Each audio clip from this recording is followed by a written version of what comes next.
Assalamualaikum warahmatullahi wabarakatuh. Salam sejahtera, salam satu Indonesia. Bertemu lagi dengan saya Eka Susilawati SPD dalam pembelajaran Bahasa dan Sastra Indonesia.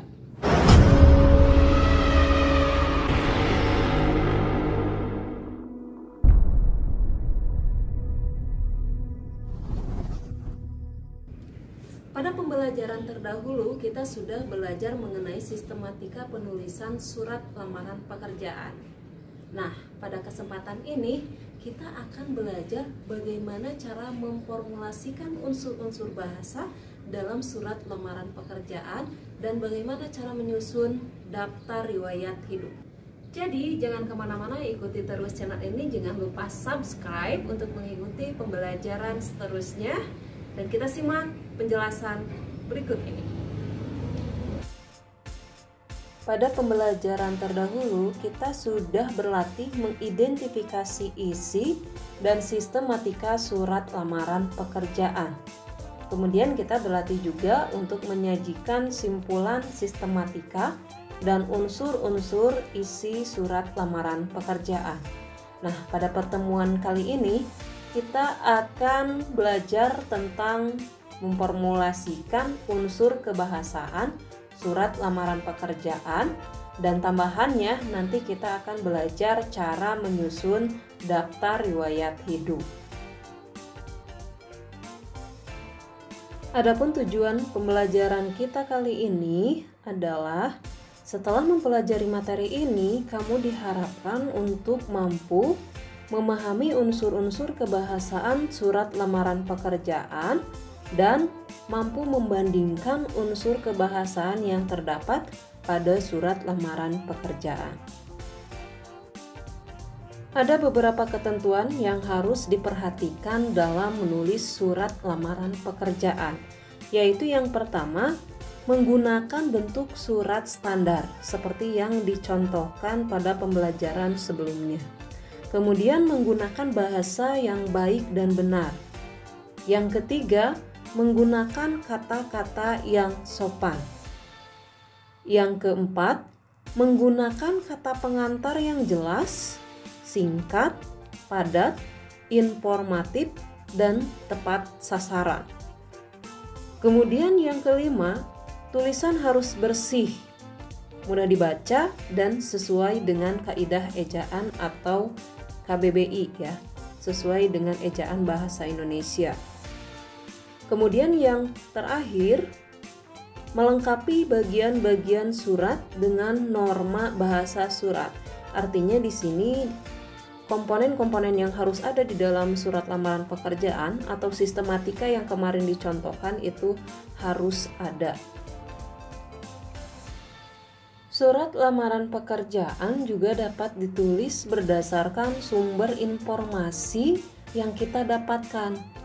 Apakah sumber informasi atau lowongan pekerjaan itu kita dapatkan dari media massa, informasi dari seseorang, pengumuman, permintaan suatu instansi, atau inisiatif sendiri? Berikut ini akan saya contohkan penggunaan bahasa di alinea pembuka surat untuk masing-masing sumber tersebut. Contoh pembuka surat yang kita dapatkan dari iklan lowongan pekerjaan. Misalnya, setelah membaca iklan yang dimuat dalam harian titik-titik, tanggal titik-titik, yang isinya menyatakan bahwa titik-titik itu dilanjutkan ya titik-titiknya. Atau dalam harian titik-titik, tanggal sekian, saya membaca iklan yang menyatakan bahwa PT titik-titik membutuhkan titik-titik berkenaan dengan hal tersebut, maka itu dilanjutkan. Ini sebagai contoh saja.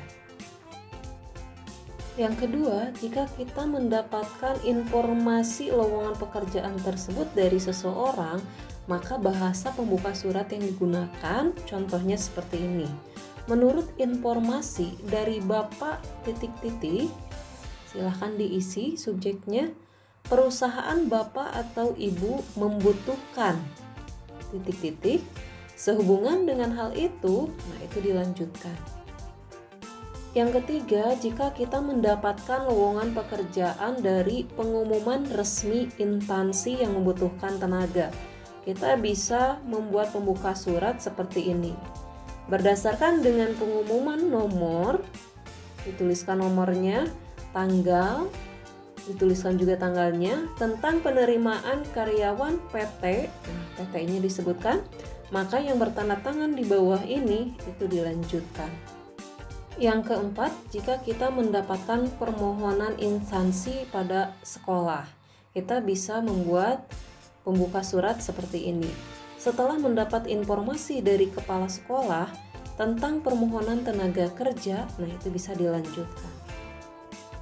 Untuk sumber informasi yang kelima, ini paling banyak digunakan para pelamar kerja, yaitu berdasarkan inisiatif sendiri. Artinya, ketika PT atau instansi tersebut tidak membuka lowongan pekerjaan di iklan atau media lainnya, tetapi kita berinisiatif sendiri untuk melamar ke PT tersebut, maka kita bisa menggunakan bahasa surat seperti ini.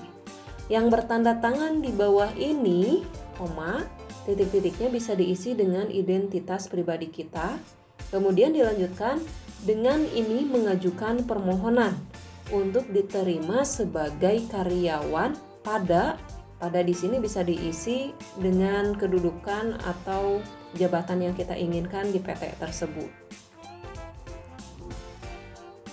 Nah, selanjutnya ini sebagai materi tambahan, di sini Ibu tambahkan sistematika penulisan atau penyusunan daftar riwayat hidup. Jika kalian menulis surat lamaran pekerjaan yang terpisah dari daftar riwayat hidup, maka daftar riwayat hidup diisi sebagai lampiran. Untuk bagian-bagiannya sendiri di sini ada 6 bagian. Yang pertama adalah data pribadi. Di data pribadi kalian bisa memasukkan nama, jenis kelamin, tempat tanggal lahir, agama, status, pendidikan terakhir, alamat, dan nomor HP atau nomor telepon. Kemudian di bagian kedua di situ kalian isikan data pendidikan dimulai dari SD sampai pendidikan terakhir yang kalian capai. Kemudian untuk bagian ketiganya adalah pengalaman kerja. Itu diisi jika ada, jika tidak boleh dikosongkan. Kemudian bagian keempat adalah kemampuan. Misalnya di situ kalian mampu mengetik 10 jari atau kemampuan lainnya, itu bisa dimasukkan juga. Kemudian bagian kelima adalah kursus dan pelatihan, itu bisa kalian sertakan juga. Dan yang terakhir itu ditutup dengan keterangan seperti di sini. Demikian daftar riwayat hidup ini saya buat dengan sebenar-benarnya. Nah, itu sebagai penegasan. Kemudian terakhir di situ masukkan tanggal daftar riwayat hidup, kemudian salam penutup dan nama jelas, lalu tanda tangan biasanya di atas materai.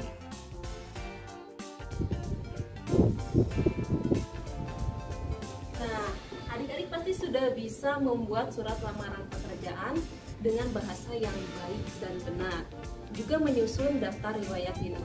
Untuk pertemuan selanjutnya kita akan mempraktikkan cara membuat surat lamaran pekerjaan dan menyusun daftar riwayat hidup sesuai dengan iklan atau informasi yang kita dapatkan. Saya pamit undur diri.